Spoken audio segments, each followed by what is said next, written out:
बाजार के एक और जाने माने विशेषज्ञ सिट्रस एडवाइजर्स के संजय सिन्हा साहब भी हमारे साथ कार्यक्रम में शामिल हो चुके हैं। एक राय उनसे भी ली जाए। सर, क्या इस तरह के माहौल में जो पैनिक नीजर रिएक्शन आना था आ चुका, और ऐसे में ये क्या निवेश करने का मौका है या अभी इंतजार किया जाए? देखिए, मेरा सुझाव रहेगा अनिल जी कि आज किसी को कुछ नहीं करना चाहिए, क्योंकि अभी जो मार्केट का रिएक्शन होगा उस पर तीन मुख्य फैक्टर्स का प्रभाव होगा। एक होगा सिंपैथी फैक्टर का। अगर ग्लोबल इक्विटी मार्केट्स करेक्ट कर रहे हैं तो हमारी लोकल मार्केट्स का रैली करने का तो सवाल ही नहीं उठता। तो हमारी जो आज की फॉल होगी वो ज्यादातर सिंपैथी के कारण होगी, वो एक कारण होगा।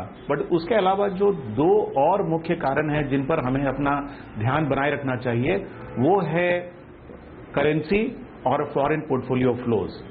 हमने देखा है कि पिछले कुछ दिनों में फॉरेन पोर्टफोलियो फ्लोज भारत में पॉजिटिव नहीं रहे, लेकिन इसके बावजूद भी हमारी मार्केट्स की लेवल्स काफी अच्छी रही। हमें डर इस बात की है कि अगर ब्रेक्जिट के कारण फॉरेन पोर्टफोलियो फ्लोज बहुत बड़ी मात्रा में नेगेटिव हो जाएगी तो वो हमारे मार्केट्स पे नेगेटिव असर डाल सकती है। मान लीजिए कि ये नेगेटिव फ्लोज जो हैं वो एक एवरेज रेंज में रहती हैं और उसमें कोई बहुत बड़ा इंक्रीज नहीं होता है, तो मेरे ख्याल से एक मेजर वरी जो है मार्केट के लिए वो दूर हो जाएगी। तीसरी महत्वपूर्ण बात है वो है करेंसी की, और आज हम देख रहे हैं कि ऑलरेडी रुपी डॉलर एक्सचेंज जो है वो 68 के लेवल को क्रॉस कर गया है। डर इस बात की है कि अगर ये लेवल दोबारा प्रीवियस जो रुपी की लो थी 68-90 के आसपास, अगर उसके आसपास पहुंचती है तो पैनिक की सिचुएशन है, और अगर नहीं पहुंचती है और reserve bank of India currency को ठीक से मैनेज कर लेते हैं तो वो भी एक मेरे ख्याल से बाजार को सहारा और सांत्वना देगी।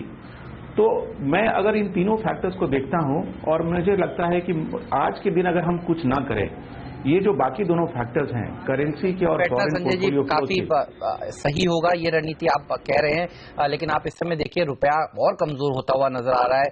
68.10 के आसपास पहुंच गया है। 68.80 का अब तक का लाइफ लो था, लगता है कि वहां भी जा सकता है। कुछ एक्सपर्ट्स हमें ये जानकारी दे रहे थे। सीपी गुरनानी साहब हमारे साथ जुड़ चुके हैं टेक महिंद्रा के, उनसे एक बार राय लेना चाहेंगे कि वो कैसे देख रहे हैं इस एग्जिट को और उनके कारोबार पर कितना असर पड़ेगा। Sir, good morning. 3 news channels जो वहां के हैं लंदन के, वो बता रहे हैं कि ब्रेक्जिट लगभग हो गया है। ITV, BBC, स्काई, ये बताइए आप किस तरह से देख रहे हैं, क्योंकि आपका बड़ा एक्सपोजर है यूके के मार्केट पर, यूरोप से आपकी बड़ी आय आती है। Good morning. मैं इस वक्त यूके में ही हूं और अभी अभी जो आपने न्यूज देखी है वही न्यूज मैं देख रहा हूं। क्लियरली जो इमीडिएट इम्पैक्ट है वो है करेंसी का। आप लोगों ने देखा है कि स्टर्लिंग करीब 9% टूटा है जी। और इसके अलावा in general clearly trade sentiment इस वक्त काफी लो रहेगा, और मेरे हिसाब से जो इमीडिएट इम्पैक्ट है, number 1 currency, number 2 is on the deal pipeline, because decisions जो हैं वो डेफिनेटली रुक से जाएंगे। और लॉन्ग टर्म में मेरे ख्याल से हम टेक महिंद्रा भी रिकन्फिगर करेगा अपने आप को। हमारा बिजनेस 90 कंट्रीज में है। UK is my second highest exposure, और मैं बैलेंस करने की कोशिश करूंगा, और हो सकता है कि बिजनेस में बढ़ावा मिले in a long run. But short term में लेकिन आप कह रहे हैं, यही कहूंगा कि जी गुरनानी साहब, क्योंकि आप टेक महिंद्रा के साथ साथ आप नेस्कॉम के चेयरमैन भी हैं, तो मैं एक इंडस्ट्री पर राय लेना चाहता हूं। हिंदुस्तान की IT इंडस्ट्री के लिए कितना मुश्किल वाला बात होगा ये ब्रेक्जिट होना, और कितना कारोबार पर असर पड़ेगा हमारी IT इंडस्ट्री पर, वो भी बताएं सर। देखिए, सेकेंड लार्जेस्ट मार्केट है इंडियन IT इंडस्ट्री के लिए। करीब 17 से 18% बिजनेस जो है इंडियन IT इंडस्ट्री यूके के साथ करती है। तो क्लियरली जो दर्द जो होगा शुरू में वो करेंसी का, कॉन्ट्रैक्ट रीनेगोशिएशंस का, या फिर लॉन्ग टर्म डील्स का के ऊपर इम्पैक्ट जो आएगा वो तो क्लियरली पड़ेगा ही। But again Indian IT industry अपने आप को हमेशा बिजनेस के साथ अलाइन करती है। लॉन्ग टर्म के लिए अपनी स्ट्रैटेजीज को फिर चेंज करेगी। और one has to wait for when the British Parliament will ratify this बिल्कुल polls, और इंडिविजुअल सेक्टर्स जो हैं, चाहे वो BFSI है, चाहे वो मैन्युफैक्चरिंग है, चाहे वो ट्रैवल एंड लॉजिस्टिक्स है, वो अपने आप को कैसे रीअलाइन करता है, उसी के हिसाब से इंडियन IT इंडस्ट्री अपने आप को अपनी स्ट्रैटेजी को मॉडिफाई करेगी। सर, हमने देखा था कुछ दिनों पहले इन्फोसिस की तरफ से ये बयान आते हुए दिख रहे थे कि शायद जो आगे आने वाले क्वार्टर्स हैं वो अच्छे नहीं रहे हैं। 200 बेसिस पॉइंट का एक कट की उन्होंने बात की थी। आपको लगता है इस तरह के गाइडेंस में डाउनवर्ड रिवीजन अब और सुनने को मिलेंगे? क्योंकि ये एक ऐसा इवेंट है जिसकी अपेक्षा जिसका पता तो था, लेकिन ये इस तरफ जाएगा इसकी अपेक्षा किसी ने नहीं की थी। देखिए साहब जी, रेजर शार्प लड़ाई थी, ये तो मालूम था। ये 52-48 हो जाएगा, हम लोग सबकी उम्मीद थी। मे बी हम लोग कुछ, क्योंकि जिन लोगों से हम लोग मिलते हैं वो सब बिजनेस के लोग होते हैं, तो हम लोग की सबकी उम्मीद थी कि ये डिसीजन रिमेन का रहेगा, लेकिन डिसीजन लीव का आया है। और अर्निंग्स के ऊपर तो जो भी कंपनीज हैं जिनका यूके एक्सपोजर है, जरूर फर्क पड़ेगा। कितना फर्क पड़ सकता है? अगर हम पूरी सेक्टर की बात ना करें, टेक महिंद्रा का बात करें, तो अगर एक बॉलपार्क फिगर आप शेयर करना चाहें। ही हैं हम लोग, पूरा कैलकुलेट नहीं किया है। ओके, बहुत बहुत शुक्रिया सर आपका हमारे लिए वक्त निकालने के लिए और इस पर राय देने के लिए। तो टेक महिंद्रा के CEO और MD और साथ ही नेस्कॉम के चेयरमैन CP गुरुनानी साहब बताते हुए कि इंडियन IT इंडस्ट्री के लिए मुश्किल भरा वक्त होगा, क्योंकि दूसरा सबसे बड़ा बाजार है अमेरिका के बाद हमारे बाजारों के लिए, हमारी इकोनॉमी के लिए, हमारी IT कंपनियों के लिए। हमारे साथ कार्यक्रम में KR चौकसी सिक्योरिटीज के MD देवेन चौकसी साहब भी अब कार्यक्रम में शामिल हो चुके हैं। देवेन भाई, क्या जो कुछ ब्रेग्जिट की वजह से होना था, झटका लगना था, पचा चुके हैं हम, या फिर चाल बिगड़ गई है बाजार की और अब 8000 के नीचे भी जाना पड़ेगा, टिकना पड़ेगा, कुछ और कमजोरी बढ़ेगी? कैसे देख रहे हैं आप बाजार के आगे के डायरेक्शन को? आप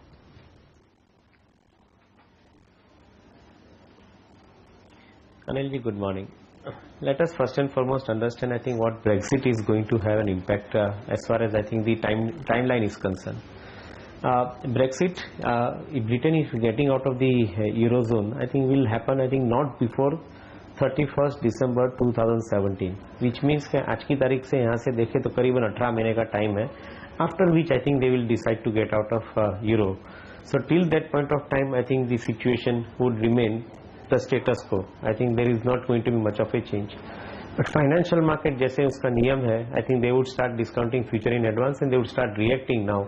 So certainly, I think the financial market would take the lead, and I think you will be seeing various situations happening in the financial market, starting from currency, going down to the commodity, and finally coming onto the debt and the equity thereafter. I think in that sequence, the financial markets are likely to behave, for which I think we are going to see a variety of situation emerging out of this. So एक point ये बनता है। दूसरी तरफ देखें तो majority of the companies within this 18 months period would have an opportunity to align their operations stroke I think structure their working activities I think within this particular period. Third thing, any country, including Britain, I think would not like, I think, their economy to suffer.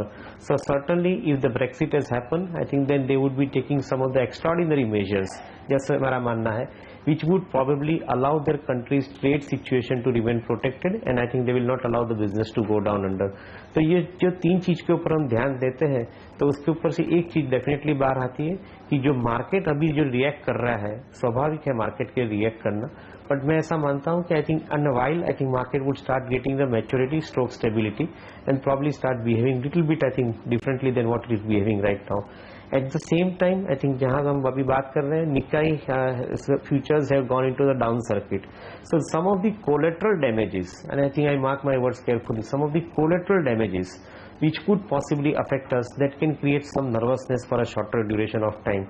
So situation इतनी easy नहीं है कि आप pinpoint करके एक चीज के ऊपर conclude कर सको. बट मेरा ऐसा मानना है कि if you are alive to the situation then probably I think would be in a much better position to interpret it. As of now I would like to believe that India की currency impact आए तो भी I think कम से कम impact India की currency के ऊपर आएंगी. ट्रेड के अंदर भी इम्पैक्ट इंडिया के अंदर कम से कम आएगी, ऐसा मेरा मानना है. और मैं ऐसा समझता हूं कि डोमेस्टिक परिबल जो है इंडिया की इकोनॉमी के अंदर वो काफी हद तक स्ट्रांग हो चुके हैं. So certainly if there is a disadvantage somewhere else I think India would probably take the advantage out of this situation eventually. And we have 18 months time in this period. I think so probably lot of corrective actions may happen. So that is my view point at this point of time. बिल्कुल. तो long term में, medium term में थोड़ी स्थिति better होती हुई दिखेगी. लेकिन अनिल, आज का शुक्रवार जो है, हम कल कह भी रहते कहीं ये ब्लैक फ्राइडे न साबित हो. देखिए वैसा हो रहा है. अब देखिए 8,000 के नीचे वापस निफ्टी जाने की तैयारी कर रहा है. किसी भी वक्त नीचे चला जाएगा. डाउ फ्यूचर्स करीब 550 पॉइंट नीचे आज यूएस के मार्केट्स खुलेंगे, इस तरह के संकेत दे रहे हैं.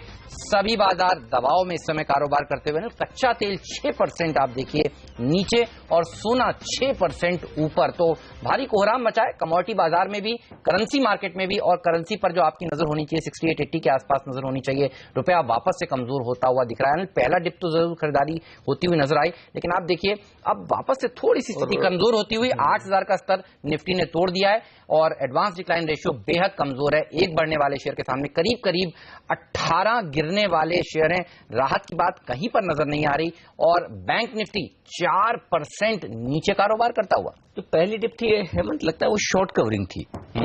जिन लोगों की शॉर्ट पोजीशन थी उन्हें लग रहा है कि 8,000 का लेवल अच्छा है जहां शॉर्ट कवरिंग करनी चाहिए. क्योंकि संदीप जो कह रहे थे कि 8,080-90 आएगा तो मैं बेचूंगा, वो मौका भी नहीं मिला, फिर से गिरने लगे. तो टाटा मोटर वापस 10% ज्यादा नीचे.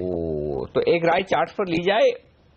यहां पर राकेश बंसल से. राकेश, 8,000 एग्जैक्ट लेवल ये है, आपका क्या ट्रेड है निफ्टी पर इस वक्त?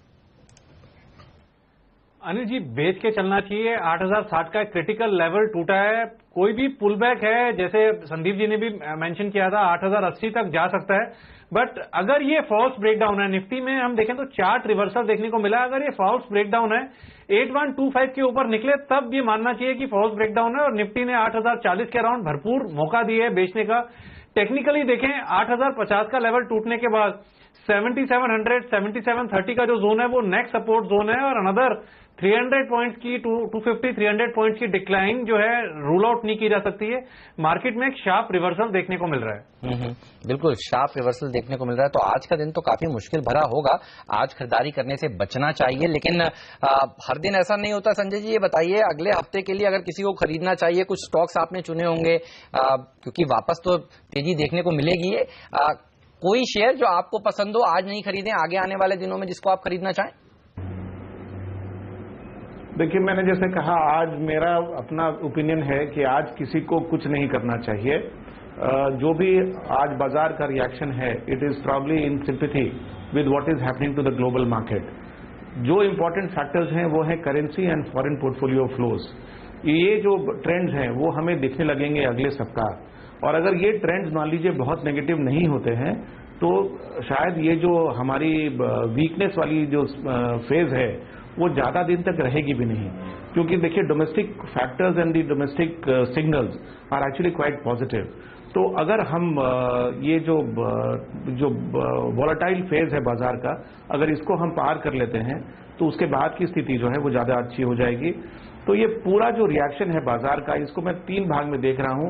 ये शॉर्ट टर्म में नेगेटिव है, मीडियम टर्म में मेरे ख्याल से और भी ज्यादा नेगेटिव हो सकता है. बट लॉन्ग टर्म अगर मैं 12-18 महीना का होराइजन देखता हूं तो ज्यादा अच्छा मुझे लग रहा है कि बाजार हो जा रहा है. क्योंकि ये ब्रेक्जिट की डिसीजन एक्चुअली उसका इम्प्लीकेशन शॉर्ट टर्म में बाजार पूरी तरह से फैक्टर इन नहीं कर पाएगा. क्योंकि आप देखिए, इसके पैरेलल का इवेंट अगर जो था वो था 2008 में. फरवरी 2008 में बेयर स्टर्न ने बैंक्रप्सी फाइल की थी और सितंबर 2008 में जाके लेहमैन की बैंक्रप्सी हुई थी. जो ये ब्रेक्जिट की डिसीजन है, ये हमारे ख्याल से ये यूरोपियन यूनियन के डिसइंटीग्रेशन का सिग्नल है. वो इमीडिएटली नहीं होगा. देवेंद्र जी को भी सुन रहा था, वो भी कह रहे थे ये अगला जो 12 महीना है, इसमें जो सेंट्रल बैंक की जो एक्सेसेस हुई हैं पिछले 4-5 सालों की, वो अनराइवल होगा. और वो शायद बाजार के लिए, ग्लोबल फाइनेंशियल मार्केट्स के लिए नेगेटिव होगा, बट इंडिया के लिए शायद वो पॉजिटिव हो. लेकिन इस फेज में हमें वो लिक्विडिटी के फैक्टर्स को झेलना पड़ेगा. इसलिए मैं समझता हूं short term negative, medium term में भी more negative, but longer term 12 से 18 महीने के होराइजन में मैं इंडियन मार्केट्स को और भी पॉजिटिव देखता हूं. मयूरेश